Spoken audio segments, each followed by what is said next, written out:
ചുരുമല്ല മുണ്ടക്കായി പുഞ്ചിരിമട്ടത്ത് പുതിയ വീട്ടിലേക്ക് ഇന്നാണ് എൻ്റെ വീട്ടുകാർ 11 മണിയാകുമ്പോഴത്തേന് എല്ലാവരും എത്തും. അപ്പോൾ അതിനു വേണ്ടി കാത്തിക്കാണ്. പണികളെല്ലാം കഴിഞ്ഞിട്ടുണ്ട്, എല്ലാ പണികളും കഴിഞ്ഞിട്ടുണ്ട്. ഫർണിച്ചറൊക്കെ പാർട്ടി തന്നു, വീട് പാർട്ടി തന്നു, എല്ലാം. പിന്നെ നമുക്ക് പറഞ്ഞാൽ ഞങ്ങളെ കൂടെ ഇങ്ങനെ 2.5 വർഷത്തിൽ ഒരു പരിപാടി ചെയ്തിട്ടാണ് പോവല്ല. 2.5 കൊല്ലം ഞങ്ങളെ കൂടെ ഇങ്ങനെ നിൽക്കുക. ഓരോ കാര്യത്തിന് എന്താണ് എല്ലാ കാര്യവും ഒരു ആണി വെക്കുമ്പോൾ അതുവരെ നമ്മളോട് നിർദ്ദേശങ്ങളും പെർമിഷനൊക്കെ തന്ന് വളരെ ഭംഗിയായിട്ട് ഈ ജീവിതത്തിൽ നമ്മളെ മുണ്ടക്കൈയിൽ സംബന്ധിച്ച് എല്ലാം ഉണ്ടായിരുന്ന ആൾക്കാരാണ്. വീടും സ്ഥലവും ഭൂമിയും എല്ലാം ഉണ്ടായിരുന്നു, സ്ഥാപനങ്ങളുണ്ടായിരുന്നു, കച്ചവടം ഉണ്ടായിരുന്നു. എല്ലാം പോയി നമ്മൾ നനഞ്ഞ ഡ്രസ്സുമായിട്ട് ചുരുമിലെത്തിയപ്പോൾ ആ മേപ്പാടി കെ ബി റോഡ് ജംഗ്ഷനിൽ ഞങ്ങൾ ചേർത്ത് പിടിച്ച ആൾക്കാരാണ്. ഈ ടീമമുക്ക, ഹംസക്ക, പിന്നെ പേരെടുത്ത് പറയാം PK ബഷീർക്ക. ഒരു രക്ഷയില്ല, ഒന്നും പറയാനില്ല ഞങ്ങളെ സംബന്ധിച്ച്.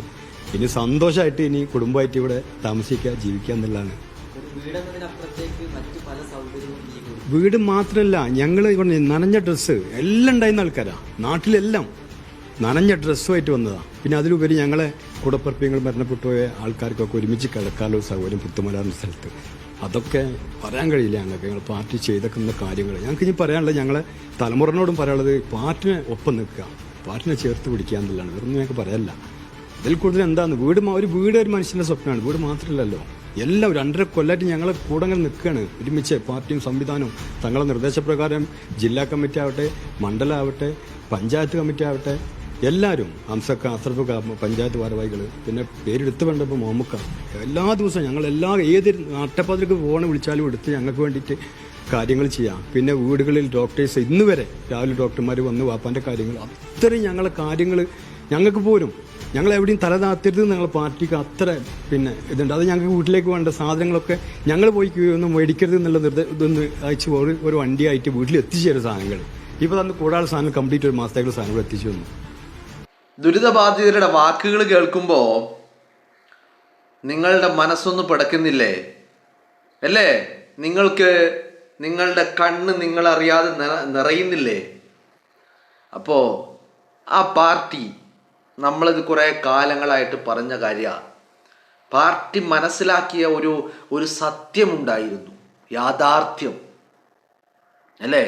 ഒരൊറ്റ രാത്രി കൊണ്ട് എല്ലാം ഉണ്ടായ ആളുകൾ, എല്ലാ സൗകര്യങ്ങളും ഉണ്ടായ ആളുകൾ, അല്ലേ, അവർക്ക് ഒരൊറ്റ രാത്രി കൊണ്ട് ഉടുതുണിക്ക് മറുതുണി ഇല്ലാതെയായവർ, ശരീരത്തിലുണ്ടായ ആ ഒരു ഡ്രസ്സ് അത് മാത്രമാണ് ബാക്കിയായത്.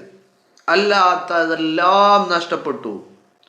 സ്വന്തം കൂടപ്പറപ്പുകള്, രക്ഷിതാക്കള്, മാതാപിതാക്കള് എല്ലാം നഷ്ടപ്പെട്ടു. മക്കള്, അങ്ങനെ നഷ്ടപ്പെടാൻ ഇനിയൊന്നും ബാക്കിയുണ്ടായില്ല. ബാക്കിയായത് ജീവൻ ബാക്കിയായി. ആ ബാക്കിയായ ജീവന് കൊണ്ട് ജീവിതം കെട്ടിപ്പടുക്കാൻ ഇവരുടെ കൈകളിൽ ഒന്നും ഉണ്ടായില്ല. ഉടുതുണി മാത്രമാണ് ഉണ്ടായത്. അവിടെ ഈ പ്രസ്ഥാനം കാണിച്ച അല്ലെങ്കിൽ പ്രസ്ഥാനം നൽകിയ ഒരു പിന്തുണയുണ്ടല്ലോ, അതിനെ നമ്മൾ ഈ പിന്തുണ, ചേർത്ത് നിർത്തല്, ചേർത്ത് പിടിക്കല് എന്നൊക്കെ പറഞ്ഞാൽ അത് കുറഞ്ഞു പോകും. അതിനെ വർണ്ണിക്കാൻ വാക്കുകളില്ല. എന്താണോ അവൻ്റെ ആവശ്യം, അത് ആരാണെന്ന് നോക്കിയിട്ടില്ല. ദുരിതബാധിതനായിട്ടുള്ള ആളുകൾ, അവരുടെ ആവശ്യം എന്താണോ എന്നുള്ളത് മാത്രമേ നോക്കിയിട്ടുള്ളൂ. അത് പാർട്ടി കണ്ടറിഞ്ഞിട്ടുണ്ട്. ഈ പ്രസ്ഥാനം അത് കണ്ടറിഞ്ഞിട്ടുണ്ട്. കേട്ടറിഞ്ഞതല്ല, കണ്ടറിഞ്ഞത്. വ്യത്യാസമുണ്ട്. ആരെങ്കിലും പറഞ്ഞ് അറിഞ്ഞ് മനസ്സിലാക്കുന്നതും അത് കണ്ടറിയാം. ഒരാളും പറയേണ്ടി വരാതെ, ഒരുത്തനും വന്ന് ചോദിക്കേണ്ടി വരാതെ, അങ്ങനെ ഒരവസരം, അങ്ങനെ ഒരു സ്ഥിതിവിശേഷം ഈ ദുരിതബാധിതന് ഉണ്ടാവരുത് എന്നുള്ള നിർബന്ധം, വന്ന് കൈനീട്ടേണ്ട, ചോദിക്കേണ്ട ഒരവസ്ഥ ദുരിതബാധിതന് ഉണ്ടാവരുത് എന്നുള്ള ഒരു നിർബന്ധം പാർട്ടിക്കുണ്ടായി. അപ്പോ ഞാനിങ്ങനെ ഇതൊക്കെ ഇങ്ങനെ കേൾക്കുമ്പോണ്ടല്ല, ശരിക്കും യഥാർത്ഥത്തിലെ ഈ പാർട്ടിയുടെ പ്രവർത്തകനാകാന്, അനുഭാവിയാവാന്, പാർട്ടിയെ സ്നേഹിക്കുന്നവനാവാന് ഇതിനൊക്കെ സാധിച്ചത് അതൊരു ഭാഗ്യമല്ലേ സഹോദരങ്ങളെ? അല്ലേ? അതൊരു ഭാഗ്യമല്ലേ? അതൊരു ഭാഗ്യമല്ലേ? ഇത് പറയുമ്പോൾ ഒരുപാട് കാരണങ്ങൾ ഇതിനുണ്ട്. ഒരുപാട് ലിമിറ്റേഷനുകൾക്കകത്ത് നിന്ന്, പരിമിതികൾക്കകത്ത് നിന്നുകൊണ്ട്, ഒരുപാട് ബുദ്ധിമുട്ടുകൾക്കകത്ത് നിന്നുകൊണ്ടാണ് പാർട്ടി ഈ ഒരു ദൗത്യം ഏറ്റെടുത്തത് എന്നുള്ളതാ. അങ്ങനെ ഇട്ട് മൂടാൻ പണമൊന്നും ഉണ്ടായിരുന്നില്ല. പിന്നെ ഇതൊന്നുമില്ലാത്തതിന് പകരം പിന്നിൽ നിന്നുള്ള കുത്തും പാരവെപ്പും പ്രതിസന്ധികൾ ഉണ്ടാക്കിക്കൊണ്ടിരിക്കുകയായിരുന്നു പലരും, അല്ലേ?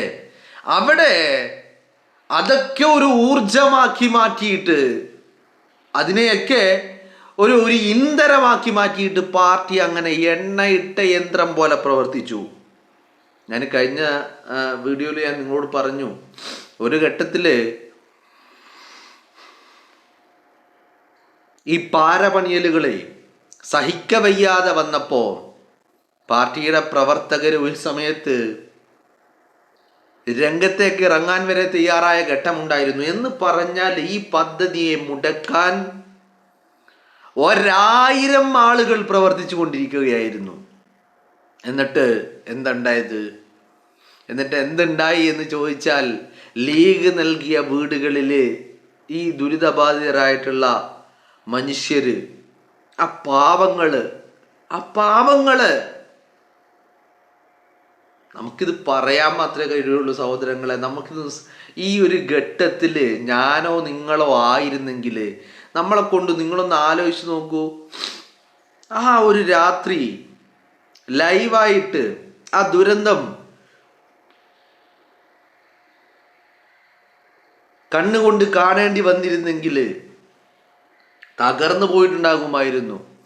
പലർക്കും നഷ്ടപ്പെട്ടത് അവരുടെ കൂടപ്പറപ്പുകയാ, അവരുടെ മക്കളെയാ, അവരുടെ ഭാര്യമാരെയാ, അവരുടെ മാതാപിതാക്കളെയാ. പക്ഷെ ഇന്ന് വളരെ കൃത്യമായിട്ട് ജീവിതത്തിൽ നമുക്ക് ആത്മാഭിമാനമുണ്ടാക്കുന്ന പല നിമിഷങ്ങളും ഉണ്ടായിട്ടുണ്ടാകുമായിരിക്കും. പക്ഷേ അതിൻ്റെയൊക്കെ കൊടുമുടിയിൽ കയറി നിൽക്കുകയാണ് മുസ്ലിം ലീഗ് പ്രസ്ഥാനത്തിൻ്റെ പ്രവർത്തകരെന്ന് പറയുന്നത്. ഈ പാർട്ടി അഭിമാനത്തിൻ്റെ കൊടുമുടിയിൽ, അതിൻ്റെ പീക്ക്, അതിൻ്റെ ഏറ്റവും അങ്ങേ അറ്റത്ത് കൊടുമുടിയിൽ വന്ന് നിൽക്കുകയാണ്. കാരണം പാർട്ടി നൽകി നൽകി നൽകി നൽകി നൽകി നൽകി എന്ന് പറയുമ്പോഴും ഒരു വീട് മാത്രം, ഒരു കടമക്കൊരു വീട് അങ്ങനെയല്ല ചെയ്തത്. കടമക്കൊരു വീട് അങ്ങനെയല്ല ചെയ്തത് എല്ലാം കണ്ടറിഞ്ഞ് ചെയ്തു. ഇന്നിപ്പോ ആ കുടുംബങ്ങൾ 51 കുടുംബങ്ങൾ അവിടെ അങ്ങനെ കയറി താമസിക്കുമ്പോൾ ആ കുടുംബങ്ങൾക്കുള്ള 1 മാസത്തേക്കുള്ള, വരുന്ന ദിവസത്തേക്കുള്ള ഭക്ഷണത്തിനുള്ള സാധനങ്ങൾ അടക്കം ആ വീടുകളിൽ എത്തിച്ചു നൽകി. കൂപ്പൺ നൽകിയിട്ട് എവിടെയെങ്കിലും പോയി വാങ്ങിക്കോ എന്ന് പറഞ്ഞിട്ടില്ല. പാർട്ടി ദുരിതബാധിതരെ തെരുവിലേക്ക് ഇറക്കിയിട്ട് നീ അവിടെ പോയി വാങ്ങിക്കോ, ഞങ്ങൾ നോക്കിക്കോളാം, അങ്ങനല്ല പറഞ്ഞത്. നീ അവിടെ നിൽക്ക്, അവിടേക്ക് എത്തിച്ചേരാം. എന്തും ആരുടെ മുന്നിലും തലകുനിക്കേണ്ട അവസ്ഥ പാർട്ടി ഉണ്ടാക്കിയിട്ടില്ല. അതാണ് വീട് നൽകി, എല്ലാ സൗകര്യങ്ങളിലും 100% പണി തീർത്ത വീട്.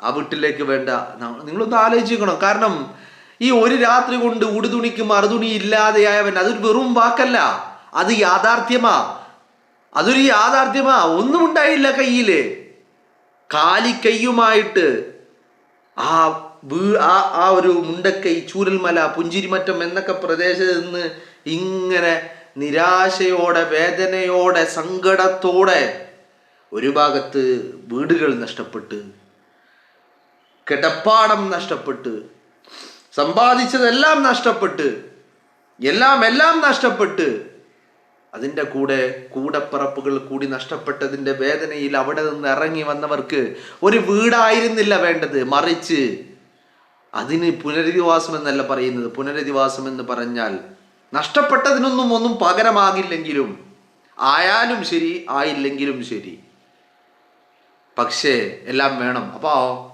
ഒരു കടപ്പാട് അല്ലെങ്കിൽ ഒരു കടമ നിറവേറ്റാൻ വേണ്ടി, ആർക്കോ വേണ്ടി,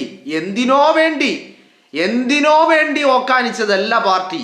മറിച്ച് കണ്ടു, അറിഞ്ഞു, മനസ്സിലാക്കി പിന്നെയുള്ള ഓരോ കരുനീക്കങ്ങളും ഇവിടെ നിന്നുള്ളതായിരുന്നു. അതുകൊണ്ട് തന്നെ ഈ സാധാരണക്കാരൻ ആ വീട്ടിലേക്ക് കയറി കിടക്കുമ്പോൾ പണി തീർത്ത വീട്, വൈദ്യുതി, വെള്ളം, പിന്നെ ഫർണിച്ചറുകൾ, കട്ടില്, ബെഡ്, സോഫ, ഡൈനിങ് ടേബിള് എന്ന് വേണ്ട സാധനങ്ങൾ അവിടെ തീരുവോ? അവിടെ തീരുന്നില്ല. ആ വീടിന് ഭംഗി കൂട്ടാൻ എന്തൊക്കെ ആവശ്യമുണ്ടോ അതൊക്കെയും. എന്നിട്ട് ഇന്ന് ആ കുടുംബങ്ങൾ അവിടെ താമസിക്കുമ്പോൾ വരുന്ന ഒരു മാസക്കാലത്തേക്ക് അവർക്ക്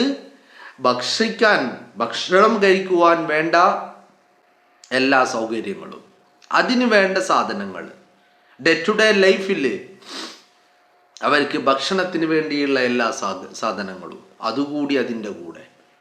അപ്പോൾ ലീഗ് നൽകുന്നതും ലീഗ് ചെയ്തതും അതിന് ഒരു ആത്മാർത്ഥതയുടെ, ഒരു മനസാന്നിധ്യത്തിൻ്റെ, മനസ്സറിഞ്ഞുള്ള ഒരു പിൻബലമുണ്ടായത് കൊണ്ട് മാത്രമാണ് ഇത്രയും പെർഫെക്ഷൻ ആവാൻ പാർട്ടിക്ക് സാധിച്ചത്. അഭിമാനമല്ലേ? ഇതിനപ്പുറം നമുക്കെന്ത് വേണം? ഞാനിപ്പോഴും ഇത് പറയുമ്പോൾ എൻ്റെ ഉള്ളിലുള്ള അഭിമാനം എന്തെന്നറിയോ? ഈ പാർട്ടിക്ക് വേണ്ടി പണിയെടുത്ത്, ഈ പാർട്ടിക്ക് വേണ്ടി പോസ്റ്റർ ഒട്ടിച്ച്, ഈ പാർട്ടിക്ക് വേണ്ടി പ്രതിഷേധങ്ങളിലും പാർട്ടി പ്രവർത്തനങ്ങളിലും പാർട്ടി യോഗങ്ങളിലും ഒക്കെ പങ്കെടുത്തവന്, ഈ പാർട്ടിക്ക് വേണ്ടി ഈ ഹരിത പതാക വാനിലുയർന്ന് പറക്കണമെന്ന് നിർബന്ധത്തിന്റെ പേരിൽ പാർട്ടിക്ക് വേണ്ടി അഹോരാത്രം പരിശ്രമിക്കുന്ന സാധാരണക്കാരായ പ്രവർത്തകർ ഇന്നുമുണ്ട്. വീടെന്ന സ്വപ്നത്തിലേക്ക് എത്തിച്ചേരാൻ കഴിയാതെ നിൽക്കുന്നവര്. അവനൊക്കെ സംബന്ധിച്ചിടത്തോളം എൻ്റെ പാർട്ടി ഒരു ദുരന്തം വന്നപ്പോ ആ ദുരിതബാധിതരെ മുന്നിൽ നിന്ന് കൈ പിടിച്ചുയർത്താൻ മുന്നിലുണ്ടായത് എൻ്റെ പാർട്ടിയാണെന്നുള്ള അഭിമാനം അല്ലേ? ഈ പാർട്ടി പ്രവർത്തകൻ എല്ലാവർക്കും വീടുണ്ടായിട്ടാ അല്ലെന്നേ. അവിടെയും ആ പാർട്ടി ദുരന്തമുണ്ടായപ്പോ പൂർണ്ണതയോടുകൂടി ആവർത്തിച്ചു പറയുന്നു, പൂർണ്ണതയോടുകൂടി ആ ജനതയ്ക്ക് മുന്നിൽ അവരുടെ വേദനകൾക്കൊപ്പം, അവരുടെ ദുരന്തങ്ങൾക്കൊപ്പം, അവരുടെ സങ്കടങ്ങൾക്കൊപ്പം നിൽക്കാൻ പാർട്ടി ഉണ്ടായി. ഇതല്ലേ മക്കളെ അഭിമാനം എന്ന് പറയുന്നത്?